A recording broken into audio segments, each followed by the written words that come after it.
सपिंडीकरण के पश्चात मृतक व्यक्ति के पितृत्व को प्राप्त हो जाने पर जो पितृ कर्म किए जाते हैं वे उत्तर कर्म कहलाते हैं। माता पिता सपिंड समानोदक समूह के लोग अथवा उसके धन का अधिकारी राजा पूर्व कर्म कर सकते हैं, किंतु उत्तर कर्म केवल पुत्र दोहित्र अथवा उनकी संतान को ही करना चाहिए। हे राजन, प्रति वर्ष मरण दिन पर स्त्रियों का भी उत्तर कर्म एकोद्दिष्ट श्राद्ध की विधि से अवश्य करना चाहिए। अतः हे अनग, उन उत्तर क्रियाओं को जिस विधि से करना चाहिए वह सुनो। इस प्रकार श्री विष्णु पुराण के तीसरे अंश में 13वां अध्याय संपूर्ण हुआ। जय श्री हरि। श्री विष्णु पुराण 14वां अध्याय श्राद्ध प्रशंसा। श्राद्ध में पात्र पात्र का विचार। और वह बोले, हे राजन, श्रद्धा सहित श्राद्ध कर्म करने से मनुष्य भगवान ब्रह्मा, देवराज इंद्र, भगवान रुद्र, भगवान अश्वनी कुमार, भगवान सूर्य, भगवान अग्नि, भगवान वसुगण, भगवान मरुदगण, भगवान विश्वेदेव, भगवान पितृगण, पशु मनुष्य, पक्षी, सरीसृप, ऋषिगण तथा भूतगण आदि संपूर्ण जगत को प्रसन्न कर देता है। हे नरेश्वर, प्रत्येक मास के कृष्ण पक्ष की पंचदशी अर्थात अमावस्या और अष्ट का हेमंत और शिशिर ऋतुओं के 4 महीनों की शुक्लाष्टमियों पर श्राद्ध करें। यह नित्य श्राद्ध काल है। अब काम्य श्राद्ध का काल बतलाता हूँ, श्रवण करो। जिस समय श्राद्ध योग्य पदार्थ या किसी विशिष्ट ब्राह्मण को घर में आया जाने अथवा जब उत्तरायण या दक्षिणायन का आरंभ या व्यतिपात हो तब काम्य श्राद्ध का अनुष्ठान करें। विशुभ संक्रांति पर सूर्य और चंद्र ग्रहण पर सूर्य के प्रत्येक राशि में प्रवेश करते समय, नक्षत्र अथवा ग्रह की पीड़ा होने पर, दुःस्वप्न देखने पर और घर में नवीन अन्न आने पर भी काम्य श्राद्ध करें। जो अमावस्या, अनुराधा, विशाखा या स्वाति नक्षत्र युक्ता हो उसमें श्राद्ध करने से पितृगण 8 वर्ष तक तृप्त रहते हैं, तथा जो अमावस्या, पुष्य, आद्रा या पुनर्वसु नक्षत्र युक्ता हो उसमें पूजित होने से पितृगण 12 वर्ष तक तृप्त रहते हैं। जो पुरुष पितृगण और देवगण को तृप्त करना चाहते हो उनके लिए घनिष्ठा, पूर्व भाद्रपदा अथवा शतभिषा नक्षत्र युक्त अमावस्या अति दुर्लभ है। हे पृथ्वीपते, जब अमावस्या इन 9 नक्षत्रों से युक्त होती है उस समय किया हुआ श्राद्ध पितृगण को अत्यंत तृप्तिदायक होता है। इनके अतिरिक्त पितृभक्त इलापुत्र महात्मा पुरुरवा के अति विनीत भाव से पूछने पर श्री सनत कुमार जी ने जिनका वर्णन किया था वे अन्य तिथियां भी सुनो। श्री सनत कुमार जी बोले, वैशाख मास की शुक्ला तृतीया, कार्तिक शुक्ला नवमी, भाद्रपदा कृष्णा त्रयोदशी तथा माघ मास की अमावस्या, इन 4 तिथियों को पुराणों में युगाधा कहा गया है। ये चारों तिथियां अनंत पुण्यदायिनी हैं।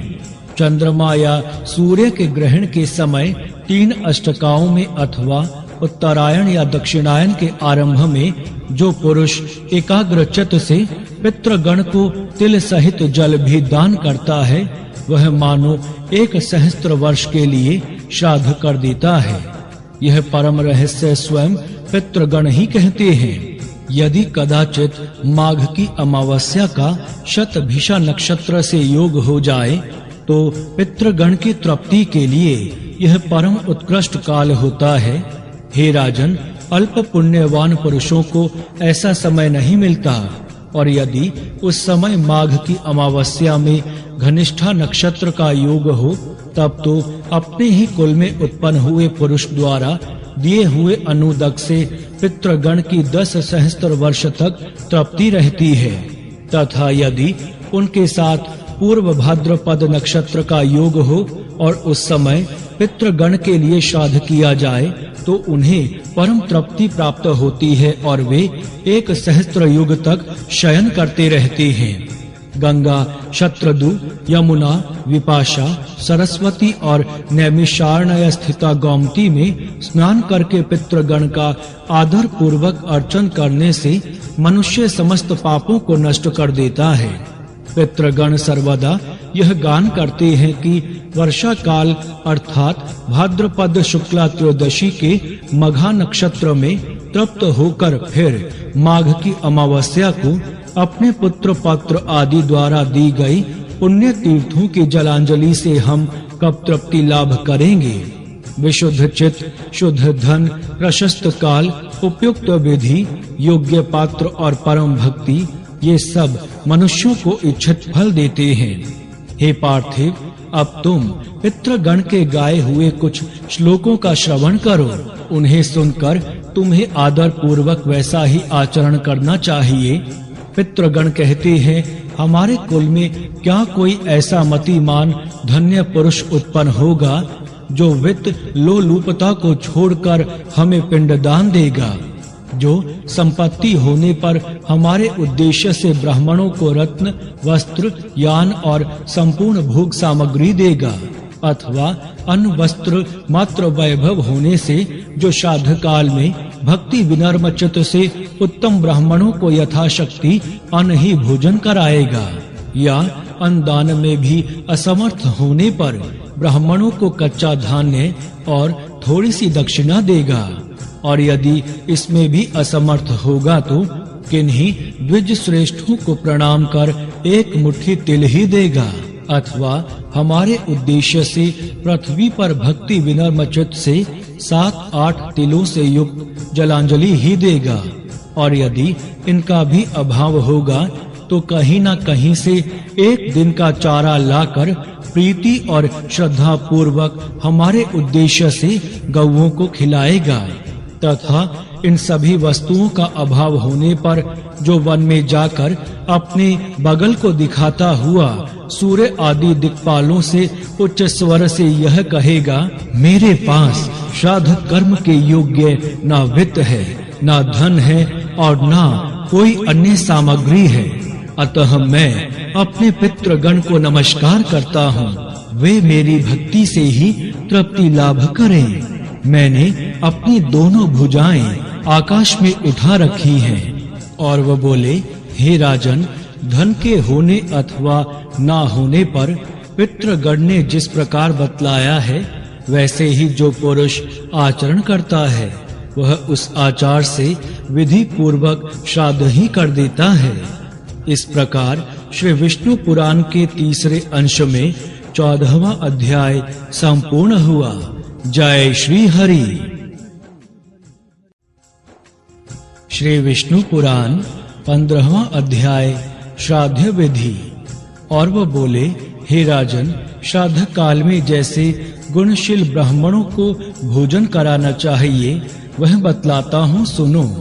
त्रिनाचिकेत, त्रिमुध, त्रिसुपर्ण, 6 वेदांगों के जानने वाले वेदवेत्ता, क्षत्रिय, योगी और ज्येष्ठ सामग तथा ऋत्विक, भांजे, दोहित्र, जामाता, श्वसुर, मामा, तपस्वी, पंचाग्नि, तपने वाले, शिष्य, संबंधी और माता पिता के प्रेमी इन ब्राह्मणों को श्राद्ध कर्म में नियुक्त करें।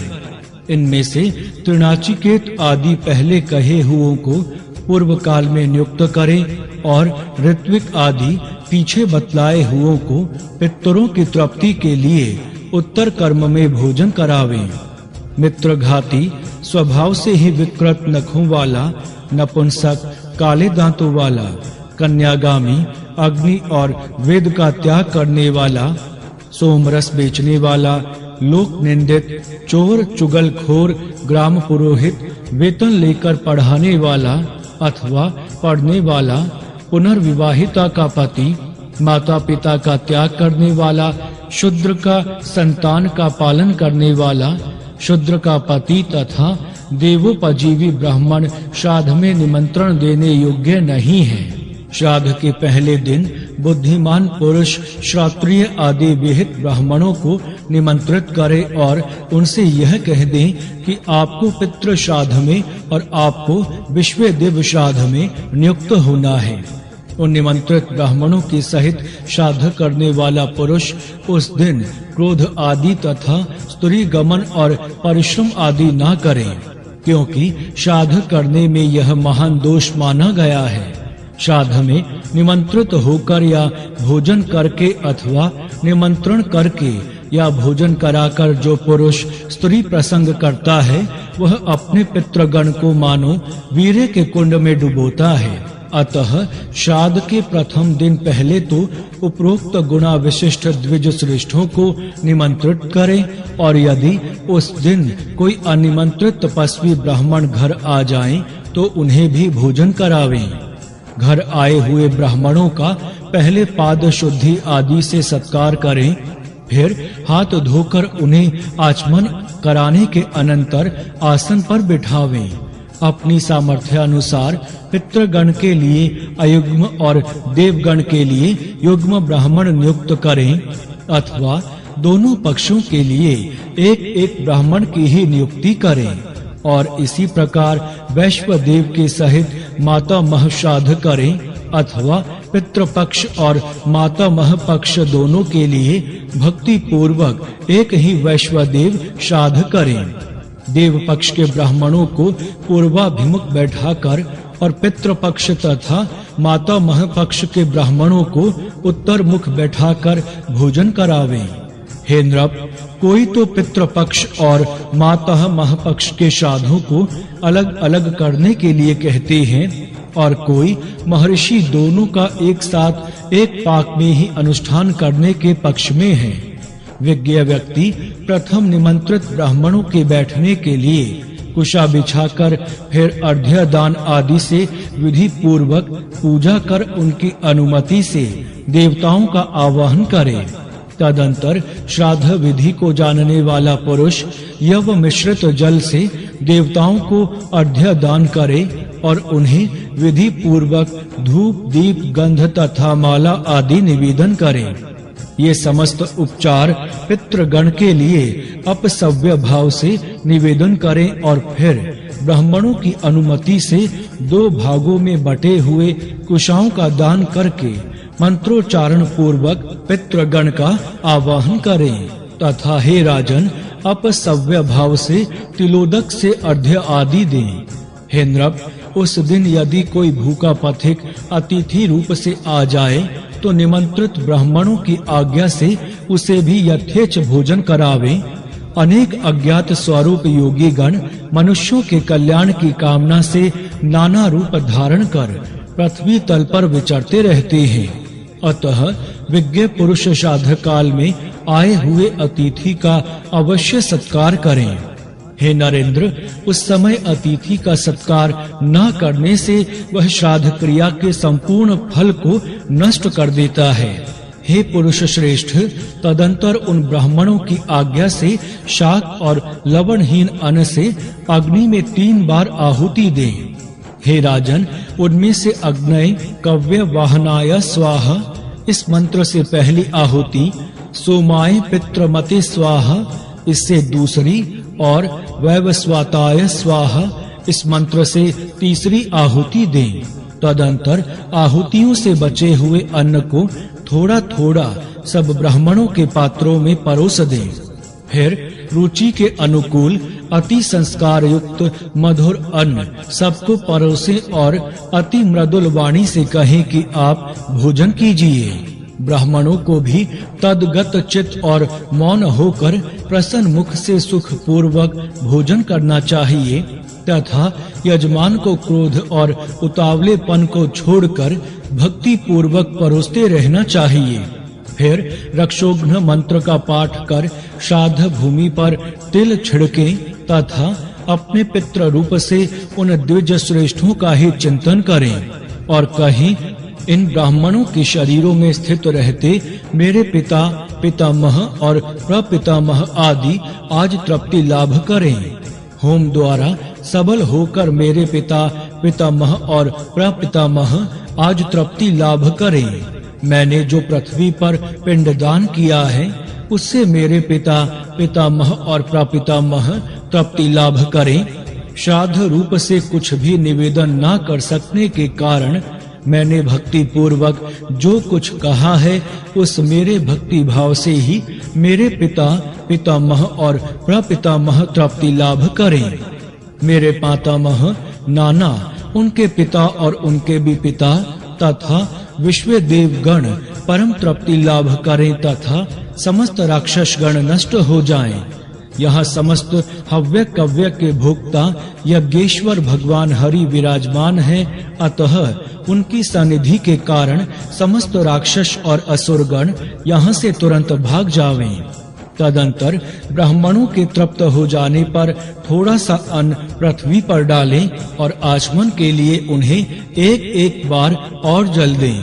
फिर भली प्रकार तृप्त हुए उन ब्राह्मणों की आज्ञा होने पर समाहित चित्त से पृथ्वी पर अन्न और तिल के पिंड दान करें और पितृ तीर्थ से तिल युक्त जलांजलि दें तथा मातामह आदि को भी उस पितृ तीर्थ से ही पिंडदान करें।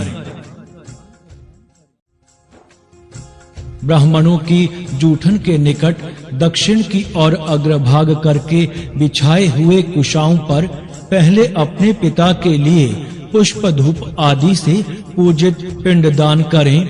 तत्पश्चात एक पिंड पितामह के लिए और एक प्रपितामह के लिए दें और फिर कुशाओं के मूल में हाथ में लगे अन्न को पोंछकर लेप भाग भुज स्त्रप्यांतम ऐसा उच्चारण करते हुए लेप भोजी पितृगण को तृप्त करें। इसी प्रकार गंध और मालादि युक्त पिंडों से माता महव आदि का पूजन कर और फिर द्विज श्रेष्ठों को आचमन करावें। और हे नरेश्वर, इसके पीछे भक्ति भाव से तन्मय होकर पहले पितृपक्षीय ब्राह्मणों का सुस्वधा यह आशीर्वाद ग्रहण करता हुआ यथाशक्ति दक्षिणा दें। फिर वैश्वदेविक ब्राह्मणों के निकट जाकर उन्हें दक्षिणा देकर कहें कि इस दक्षिणा से विश्व देवगण प्रकट हों, प्रसन्न हों। उन ब्राह्मणों के तथा अस्तु कहने पर उनसे आशीर्वाद के लिए प्रार्थना करें और फिर पहले पितृपक्ष के और पीछे देव पक्ष के ब्राह्मणों को विदा करें। विश्व देवगण के सहित मातामह आदि के श्राद्ध में भी ब्राह्मण भोजन, दान और विसर्जन आदि की यही विधि बतलाई गई है। पितृ और मातामह दोनों ही पक्षों के श्राद्धों में पाद शौच आदि सभी कर्म पहले देव पक्ष के ब्राह्मण के करें, परंतु विदा पहले पितृ पक्षीय अथवा मातामह पक्षीय ब्राह्मणों की ही करें। तदंतर प्रीति वचन और सम्मान पूर्वक ब्राह्मणों को विदा करें और उनके जाने के समय द्वार तक उनके पीछे पीछे जाएं तथा जब वे आज्ञा दें तब लौट आवें। फिर विज्ञ पुरुष वैश्वदेव नामक नित्य कर्म करें और अपने पूज्य पुरुष, बंधु जन तथा भृत्यगण सहित स्वयं भोजन करें। बुद्धिमान पुरुष इस प्रकार पैतृय और मातामह श्राद्ध का अनुष्ठान करें। श्राद्ध से तृप्त होकर पितृगण समस्त कामनाओं को पूर्ण कर देते हैं। दोहित्र अर्थात लड़की का लड़का, कुतप अर्थात दिन का 8वां मुहूर्त और तिल, ये 3 तथा चांदी का दान और उसकी बातचीत करना, ये सब श्राद्ध काल में पवित्र माने गए हैं। राजेंद्र, श्राद्ध कर्ता के लिए क्रोध, मार्गगमन और उतावलापन, ये 3 बातें वर्जित हैं तथा श्राद्ध में भोजन करने वालों को भी इन तीनों का करना उचित नहीं है। हे राजन, श्राद्ध करने वाले पुरुष से विश्व देवगण, पितृगण, मातामह तथा कुटुंबी जन सभी संतुष्ट रहते हैं। हे भूपाल, पितृगण का आधार चंद्रमा है और चंद्रमा का आधार योग है। इसीलिए श्राद्ध में योगी जन को नियुक्त करना अति उत्तम है। हे राजन, यदि श्राद्ध भोजी 1 सहस्त्र ब्राह्मणों के सम्मुख एक योगी भी हो तो वह यजमान के सहित उन सब का उद्धार कर देता है। इस प्रकार श्री विष्णु पुराण के 3रे अंश में 15वां अध्याय संपूर्ण हुआ। जय श्री हरि। श्री विष्णु पुराण 16वां अध्याय श्राद्ध कर्म में विहित और अविहित वस्तुओं का विचार। और वह बोले, हवि, मत्स्य, शशक अर्थात खरगोश, नकुल, शूकर, झाग, कस्तूरिया, मृग, कृष्ण मृग, गवया अर्थात वन गाय और मेष के मांसों से तथा गौ के दूध, घी आदि से पितृगण क्रमशः एक एक मास अधिक तृप्ति लाभ करते हैं और वाधणीनस पक्षी के मांस से सदा तृप्त रहते हैं। हे नरेश्वर, श्राद्ध कर्म में गैंडे का मांस, काल शाक और मधु अत्यंत प्रशस्त और अत्यंत तृप्तिदायक है। हे पृथ्वी पते, जो पुरुष गयाजी में जाकर श्राद्ध करता है उसका पितृगण को तृप्ति देने वाला वह जन्म सफल हो जाता है। हे पुरुष श्रेष्ठ, देव धान्य, निवार और श्याम तथा श्वेत वर्ण के श्यामाग, सांवा एवं प्रधान प्रधान वनौषधियां श्राद्ध के उपयुक्त द्रव्य हैं। जो कांगनी, मूंग, गेहूं, धान, तिल, मटर, कचनार और सरसों, इन सबका श्राद्ध में होना अच्छा है। हे राजेश्वर, जिस अन्न से नवान्न यज्ञ ना किया गया हो तथा बड़े उड़द, छोटे उड़द, मसूर, कद्दू, गाजर, प्याज, शलजम, गांधारक अर्थात शाली विशेष, बिना तुष्के गिरे हुए धान्य का आटा, ऊसर भूमि में उत्पन्न हुआ लवण, हींग आदि कुछ कुछ लाल रंग की वस्तुएं, प्रत्यक्ष लवण और कुछ अन्य वस्तुएं जिनका शास्त्रों में विधान नहीं है, श्राद्ध कर्म में त्याज्य है। हे राजन, जो रात्रि के समय लाया गया हो, अप्रतिष्ठित जलाशय का हो, जिसमें गौ तृप्त ना हो सकती हो, ऐसे गड्ढे का अथवा दुर्गंध या फेन युक्त जल श्राद्ध के योग्य नहीं होता। एक खुर वालों का, ऊंटनी का, भेड़ का, मृगी का तथा भैंस का दूध श्राद्ध कर्म में काम में ना ले। हे पुरुष श्रभ, नपुंसक, अपविद्ध अर्थात सत्पुरुषों द्वारा बहिष्कृत, चांडाल, पापी, पाषंडी, रोगी, कुकुट, श्वान, नग्न, वैदिक कर्म को त्याग देने वाला पुरुष, वानर, ग्रामीण शूकर, रजस्वला स्त्री, जन्म अथवा मरण के अशौच से युक्त व्यक्ति और शव ले जाने वाला पुरुष, इनमें से किसी की भी दृष्टि पड़ जाने से देवगण अथवा पितृगण कोई भी श्राद्ध में अपना भाग नहीं लेते। अतः किसी घिरे हुए स्थान में श्रद्धा पूर्वक श्राद्ध कर्म करें तथा पृथ्वी में तिल छिड़क कर राक्षसों को निवृत्त करें। हे राजन, श्राद्ध में ऐसा अन्न ना दे जिसमें नख, केश या कीड़े आदि हों, या जो निचोड़ कर निकाले हुए रस से युक्त हो या बासी हो। श्रद्धा युक्त व्यक्तियों द्वारा नाम और गोत्र के उच्चारण पूर्वक किया हुआ अन्न पितृगण को वे जैसे आहार के योग्य होते हैं वैसा ही होकर उन्हें मिलता है। हे राजन, इस संबंध में एक गाथा सुनी जाती है जो पूर्व काल में मनुपुत्र महाराज इक्ष्वाकु के प्रति पितृगण ने कलाप उपवन में कही थी। क्या हमारे कुल में ऐसे सन्मार्गशील व्यक्ति होंगे जो गया में जाकर हमारे लिए आदर पूर्वक पिंडदान करेंगे? क्या हमारे कुल में कोई ऐसा पुरुष होगा जो वर्षा काल की मघा नक्षत्र युक्त त्रयोदशी को हमारे उद्देश्य से मधु और घृत युक्त पायस अर्थात खीर का दान करेगा अथवा गोरी कन्या से विवाह करेगा, नीला वृषभ छोड़ेगा या दक्षिणा सहित विधि पूर्वक अश्वमेध यज्ञ करेगा? इस प्रकार श्री विष्णु पुराण के तीसरे अंश में 16वां अध्याय संपूर्ण हुआ। जय श्री हरि।